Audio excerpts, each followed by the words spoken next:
It's truly an honor to be invited by my alma mater to be their guest speaker, even if I'm not yet there. First and foremost, I would like to congratulate every one of you today. Congratulations to our dear school principal, teachers, and staff who all made this event possible. Congratulations of our graduates today. Of course, congratulations to our dear kindergartens batch 2024. I'm Jasmine Bartolo Montemayor, a SRAES graduate, batch 1999.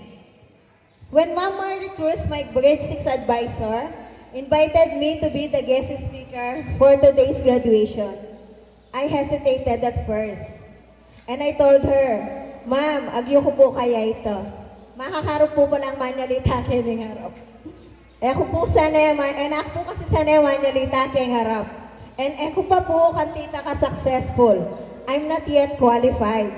But she replied and told me, Nak, in success ali measure keng awards, pera, etc. Importante, atin kang asher karang anak na maka-inspire karela, na ma-motivate la para sa masanding pamag-aral da. Bistat man dakal balakid, pwedeng Tagalog, Kapampangan, nung ka rin madali para kaya. And she believed in me, reminded me of my worth, and trusted me for this role. That's why I am here in front of you today. Thank you so much, Ma'am Marley. That's the first thing that I want to highlight.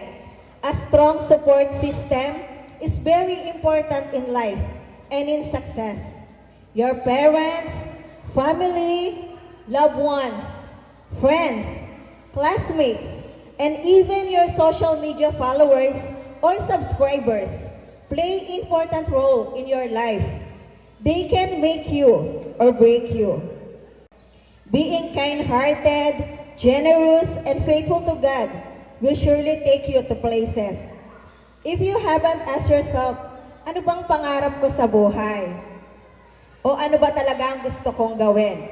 I'd like you to answer that without considering what others might think about you. Most of the time, we really know our dreams and ambitions deep within our hearts, but we're afraid to admit it. And it's not because we're afraid to fail, but we're afraid of what others would say if we fail. Mas maraming takot na may masabi ang iba, kaysa sa takot mangarap, biglang madapa. Ikaw, anong takot ba ang handa mong harapin? I believe everyone has something within us that could be our gift to the world.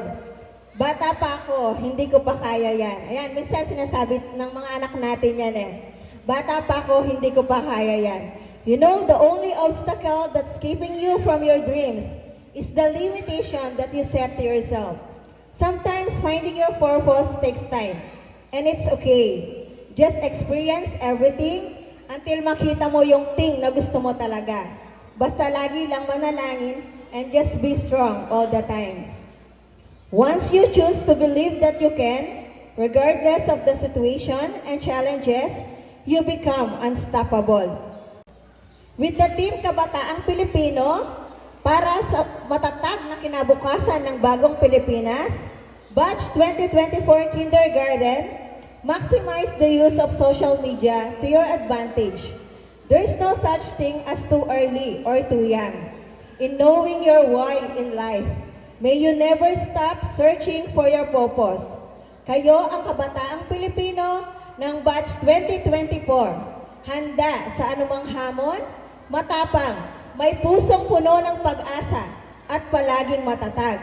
Again, congratulations to our dear graduates as you reach this milestone.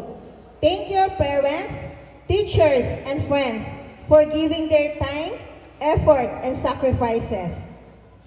And gusto kong samantalahin ang pagkakataong ito na pasalamatan ang aking #1 fan, ang aking pinakamamahal na ina, na laging nakasuporta sa akin at nagturo sa aming magkakapatid na maging mananampalataya at laging manghawak sa magagawa ng Ama. I'm bragging God's goodness in our lives.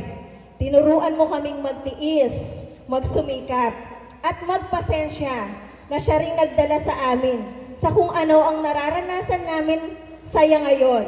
Malayo pa, pero malayong-malayo na sa dati. Thank you so much also to my family and my former teachers for everything. Part of who I am now is because of you all. Pabuhay po kayong lahat at sa Ama ang lahat ng kapurihan. Thank you so much po.